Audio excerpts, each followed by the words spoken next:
baju terapi untuk ancur pembuku ancur sekarang.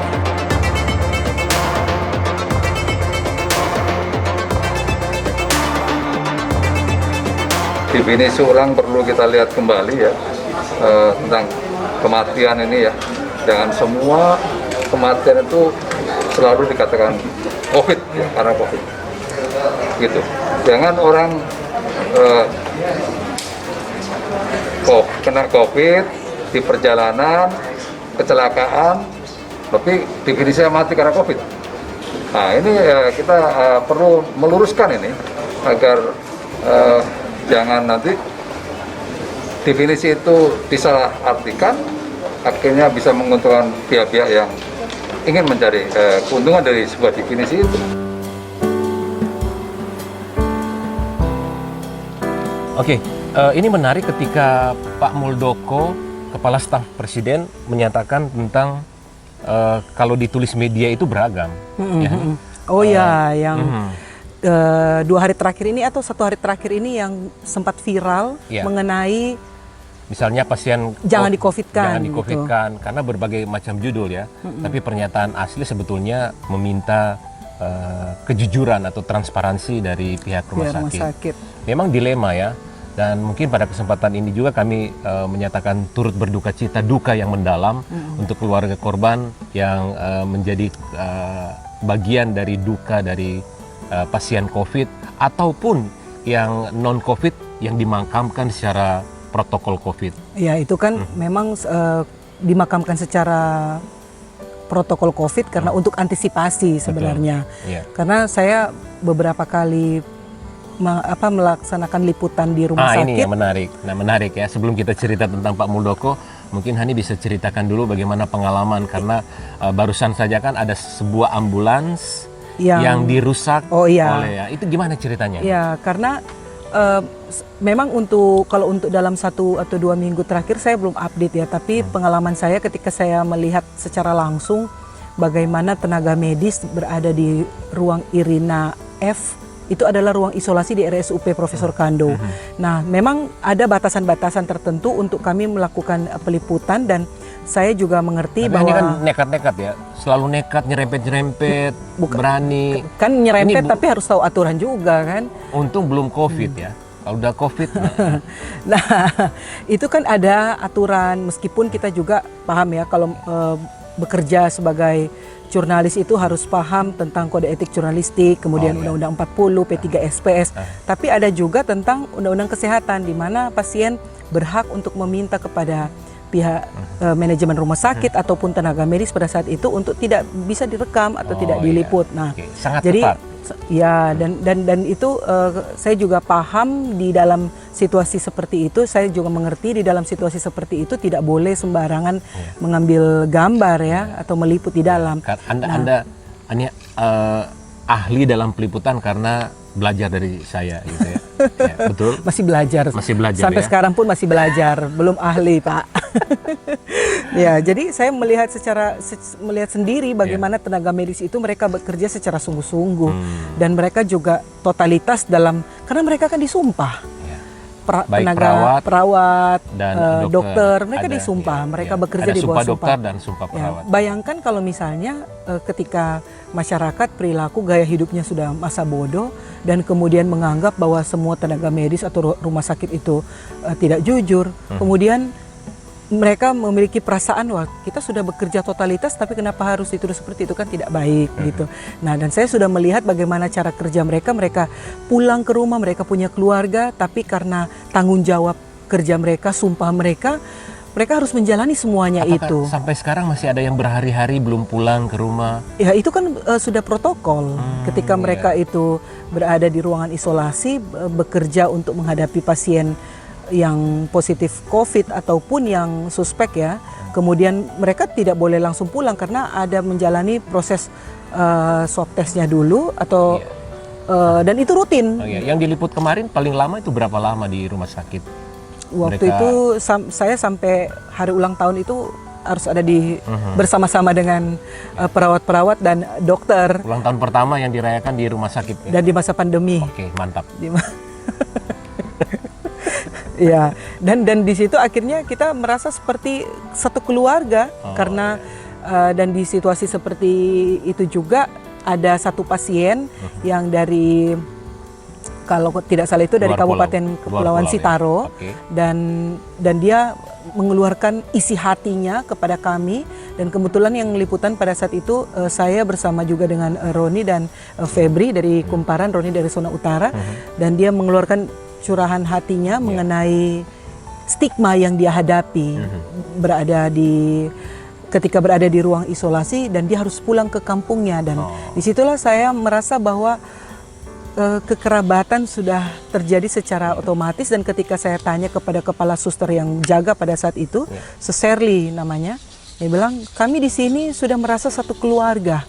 Nah, bayangkan ketika mereka melihat pasien sembuh kemudian pulang berkumpul lagi dengan keluarga, mereka sangat bahagia, sangat masa bersyukur, dan mereka merasa bahwa ada ketambahan satu pasien, satu keluarga.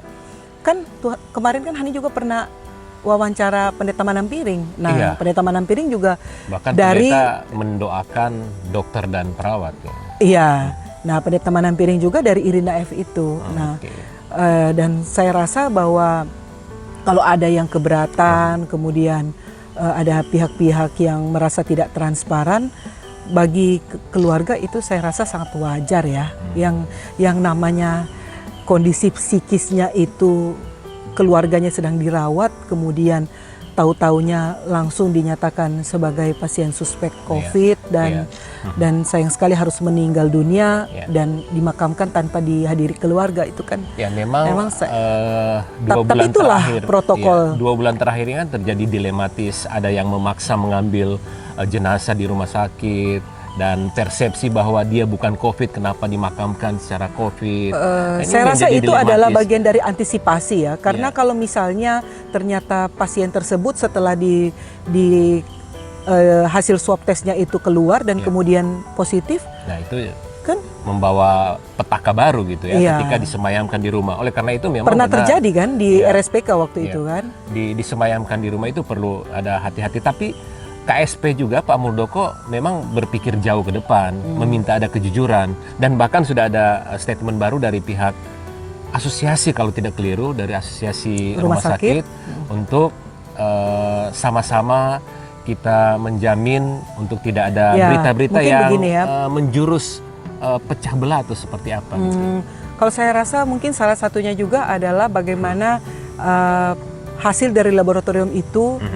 Tapi saya pernah wawancara juga kepala laboratorium di RSUP Profesor Kando, bahwa hasil atau swab tes yang masuk ke laboratorium di RSUP itu diprioritaskan untuk jenazah. Nah, bayangkan proses antrinya ya. Dan kita kan di Sulawesi Utara itu juga sudah ada laboratorium biomolekuler. Dan di kota-kota besar lainnya sudah. Iya, di Manado juga sudah punya kalau tidak salah. Tapi ini yang menarik, saya ingin tanya juga tentang, kebetulan saya tidak ikuti dengan cermat bagaimana sebuah ambulans yang membawa jenazah. Iya, itu supirnya desa, namanya Yohanes. Yohanes itu saya memang pada saat ada bukan jumpa pers ya, teman-teman rame-rame meliput. Ceritanya gimana tuh? Saya waktu itu belum hadir di situ, tapi setelah itu saya menghubungi Yohanes via telepon, dan di saat itu Yohanes menceritakan bahwa situasi ketika dia mengantar jenazah, yang dia tahu itu sudah dalam kondisi aman. Nah, pada saat dia tiba di desa Talawaan Bajo, Minahasa Utara, Minahasa Utara, di situ sudah banyak orang yang berkumpul. Dia tidak tahu apakah itu keluarga atau warga desa kampung siapa gitu. Yang dia lihat adalah massa yang begitu banyak berkumpul, dan situasi pada saat itu dia gambarkan sudah sangat mencekam. Dan mobil patwal yang di depannya Yohanes itu diarahkan, ini pengakuan dari si driver itu ya, diarahkan ke kanan dan dia diarahkan ke kiri. Begitu dia lihat sudah ada tenda, dan menurut Yohanes itu bahwa jangan-jangan ini adalah rumah duka. Wah, ini jenazahnya akan diturunkan di rumah duka. Nah, ternyata di depan rumah itu ada pro dan kontra. Ada sekelompok orang yang meminta dia jalan aja terus, tapi ada juga yang minta untuk stay ya. Ini Ternyata di ceritanya situ, kan dia akan dimakamkan dengan protokol COVID. Iya, COVID. Sementara ada beberapa keluarga juga yang meminta harus disemayamkan dulu Nah, itu di rumah gitu. keluarga atau rekan atau kolega atau masyarakat itu sudah kabur ya, karena belum tahu juga itu siapa yang menginginkan untuk diletakkan atau disemayamkan di rumah duka. Nah, pada akhirnya 1-2 orang ini minta dibawa ke pemakaman dan di sana sudah banyak orang, dan menurut Yohanes ada aparat di sana juga. Dan ketika jenazah diturunkan, dia sudah nggak berani turun dari mobil, jadi masa yang menurunkan jenazah dari mobil ambulans. Dan ketika selesai diturunkan dari mobil ambulans, Yohanes meninggalkan lokasi pemakaman. Nah, disitulah terjadi pelemparan batu dan pengrusakan mobil ambulans. Nah, waktu dia ini kan digambarkan ada APD-nya kan, robek. Iya, gitu. itu sempat ditarik-tarik. Dan menurut Yohanes, dia nanti suatu waktu mungkin kita bisa mengundang Yohanes ya. Iya. Dan mungkin bisa juga dari pihak sebelah untuk menceritakan. Kalau tapi kan melihat prosesnya gambar, sudah di kepolisian dan sudah ada tersangkanya. Saya kira itu sudah. Saya dapat informasi mobilnya sudah diperbaiki oleh Polda. Nah, dari cerita kejadian ini saya tidak selesai atau belum saya ya. tidak tahu ya, tapi yang saya dengar sudah ada inisiatif untuk diperbaiki oleh Polda. Nah, saya kepingin ya, kalau tempo hari kan ada pemberitaan Bribka Jeffrey ya. Ya. Oh iya, ya, itu nanti yang dapat penghargaan dari Kapolri. Tapi untuk Yohanes ini, Brigadir Jerry, tapi untuk Yohanes ini kan saya pikir dia dalam posisi terancam juga ya. Ya, karena saya memang pada saat itu dia reward. juga sebentar waktu saya wawancara saya tanya, apakah Anda menjadi trauma dengan peristiwa ini? Dia katakan, dia bilang iya Bu, saya trauma. Tapi kalau misalnya Anda diminta oleh rumah sakit untuk mengantarkan kembali jenazah dia atau masih siap nggak? Dia siap. Oh, luar biasa Yohanes ya. Yang penting keamanannya itu bisa dijamin gitu. Iya. Karena mereka itu kan membawa jenazah positif COVID dengan segala resiko yang sudah harus mereka terima. Dan kemudian waktu saya mendengar ceritanya Yohanes itu, saya ingin melihat secara langsung di mana sebenarnya kampung yang dia ceritakan itu. Ini sempat menggali bahwa Yohanes pada waktu itu Anda sempat takut atau sebenarnya saya posisi yang di luar dugaan itu. Iya, maksudnya saya pergi ke lokasi ke kampung itu untuk melihat, karena kan Yohanes menceritakan bahwa itu harus melewati hutan. Sebenarnya itu bukan hutan sebenarnya, itu memang perkebunan barangkali. Tapi banyak pohon gitu. Nah, saya melihat memang situasi seperti merasakan situasi malam itu yang katanya tidak ada pemadaman listrik waktu itu, tidak ada lampu, tidak ada listrik yang menyala dan situasinya gelap. Ya memang menyeramkan. Tidak bisa digambarkan dengan kata-kata ya. Saya prihatin ya kalau misalnya dengan resikonya seorang driver ambulans membawa jenazah positif COVID loh ini, kemudian tiba di lokasi dan dia mengalami trauma yang seperti itu. Tapi waktu itu ada aparat kepolisian yang ikut iring-iringan? Iya, ada patwal di depan. Dan di lokasi pemakaman juga, kalau saya sudah sempat wawancara hukum tua Desa Talawaan Bajo, di sana memang ada aparat dan aparat yang juga menyaksikan pemakaman, proses pemakaman. Untuk kemudian di beberapa meter setelah itu mereka tidak tahu, tapi itu kan sudah ada prosesnya. Ingin saya tekankan bahwa ketika saya tiba di kampung tersebut, saya temui keluarganya, kemudian keluarganya mengatakan bahwa mereka juga mengatakan bahwa mereka tahu terjadi keributan setelah ribut di media sosial, dan ada juga orang-orang yang berbicara, jadi obrolan di kampung itu. Nah, mereka menyayangkan kenapa harus ada peristiwa seperti itu. Ini keluarga dekat dari si almarhum ya. Dan menurut dari keluarga itu, yang bersangkutan sebenarnya keberatan untuk disebut namanya, tapi ya sudahlah. Tapi lepas dari proses hukum yang berjalan dan mobil yang sudah diperbaiki, saya ingin mengatakan sekali lagi bahwa salutlah buat Yohanes, sopir mobil ambulans ini. Dan pada kesempatan ini kami di Mata Bicara mungkin sekedar merekomendasikan supaya yang bersangkutan bisa dapat penghargaan. Kalau Pak Jokowi mendengar tayangan ini, atau Pak Muldoko misalnya, atau Pak Doni ya, di gugus tugas, bisa mendapatkan reward seorang Yohanes yang terancam jiwanya ketika mengantar mobil jenazah. Dan itu minimal pihak rumah sakit ya. Iya sih. Dan itu bukan perkara mudah ya untuk, karena kalau saya tanya Yohanes, apa Anda pernah juga mengalami hal seperti ini? Kalau menurut dia memang yang kejadian separah itu belum gitu. Ada juga memang yang pernah mengalaminya itu rekan-rekannya juga, tapi tidak separah ini gitu. Dan saya juga prihatin, dan ternyata yang menjadi tersangka itu justru anak di bawah umur begitu. Apakah mungkin mereka terprovokasi? Lagi-lagi sebenarnya yang menjadi persoalan di saat itu adalah kesalahan informasi. Nah ini memang kalau persoalan informasi, apalagi misalnya kan banyak yang cerita kalau kabar di timur sana jarum yang jatuh, bisa sampai di barat sana linggis yang jatuh. Oleh karena itu transparansi, model pola penyampaian informasi dari badan publik termasuk rumah sakit itu perlu diatur rapi. Karena mungkin persoalan medis itu keahlian dari pihak rumah sakit. Tapi kalau penyampaian ke informasi publik itu perlu skill khusus. Ada mekanisme yang baku. Sehingga saya setuju. Informasi yang tiba itu betul-betul tepat, akurat, tidak ditambah-tambah, tidak dikurang-kurang, apalagi hoax gitu. Iya.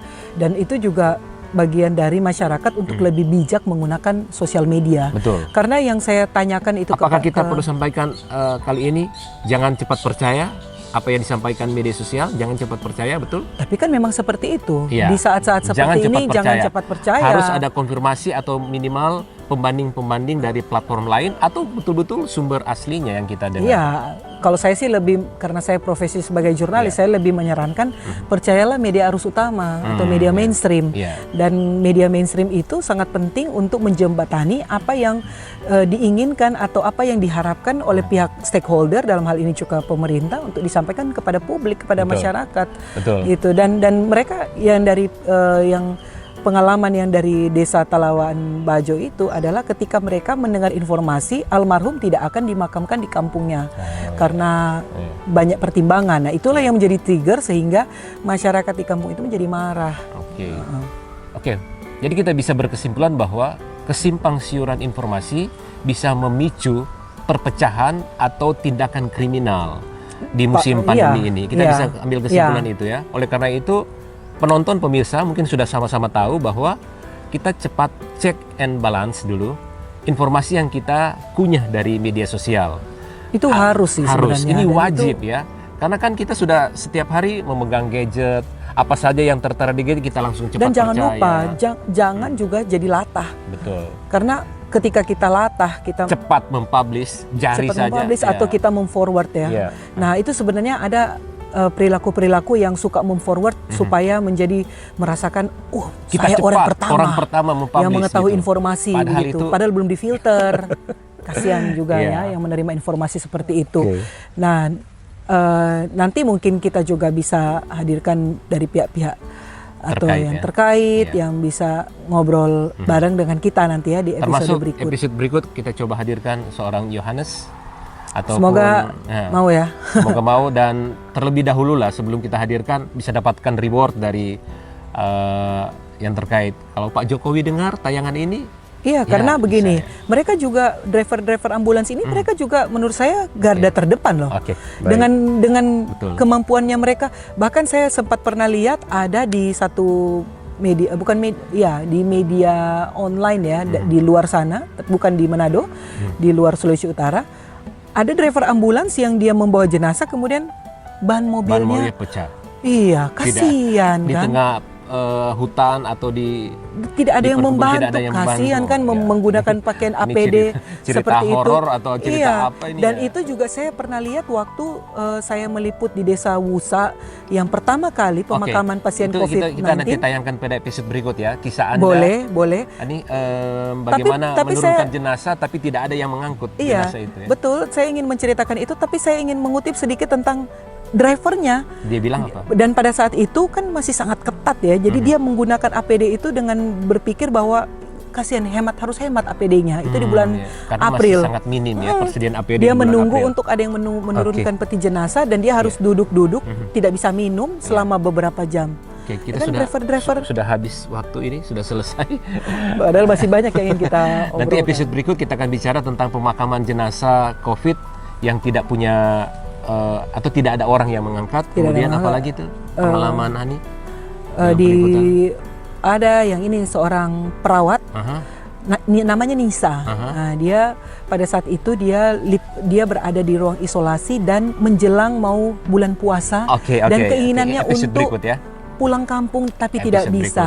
Ya, untuk penonton Mata Bicara yang ingin menyaksikan episode-episode ini, tentunya harus like and subscribe supaya ada notifikasi untuk Anda menyaksikan Mata Bicara. Oke, terima kasih Bro Charlie dan Terima kasih Mary sudah Milagrosnya. dan terima kasih pagi ini sudah menemani kami untuk jadi Kameramen. kameramen dan film produser. Oke, demikian Mata Bicara, tetap semangat dan Salam salam sehat. sehat.